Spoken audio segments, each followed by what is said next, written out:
ആലപ്പുഴയിൽ തെങ്ങ് വീണ് വീട്ടമ്മയ്ക്ക് ദാരുണാന്ത്യം. ചേർത്തല സ്വദേശി മല്ലികയാണ് മരിച്ചത്.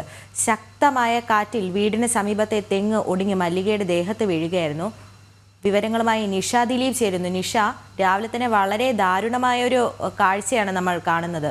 എന്താണ് കൂടുതൽ വിവരങ്ങൾ?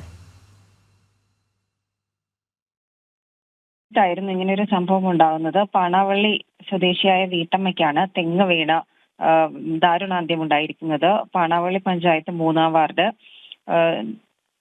വാർഡിൽ താമസിക്കുന്ന വൃന്ദാഭവനിൽ മല്ലിക, ഇവർക്ക് 53 വയസ്സായിരുന്നു. മല്ലികയാണ് മരിച്ചത്.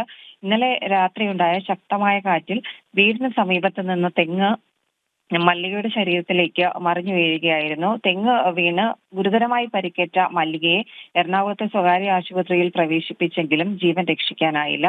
വീടിന് സമീപം നിന്ന തെങ്ങ് അപകടമുണ്ടാക്കുന്നതായി തൊട്ടടുത്ത വീട്ടുകാരൊക്കെ തന്നെ പറഞ്ഞിരുന്നു. പക്ഷേ എന്തായാലും അത് മാറ്റിയിരുന്നില്ല. അങ്ങനെയാണ് ഇന്നലെ രാത്രിയുണ്ടായ ശക്തമായ കാറ്റിൽ ഈ തെങ്ങ് മല്ലികയുടെ ശരീരത്തിലേക്ക് വട്ടം ഒടിഞ്ഞു വീഴുകയായിരുന്നു എന്നാണ് ദൃക്സാക്ഷികൾ പറയുന്നത്. അപ്പോൾ തന്നെ മല്ലികയെ എറണാകുളത്തെ സ്വകാര്യ ആശുപത്രിയിൽ പ്രവേശിപ്പിച്ചുവെങ്കിലും ജീവൻ രക്ഷിക്കാനായില്ല. ദുർഗ.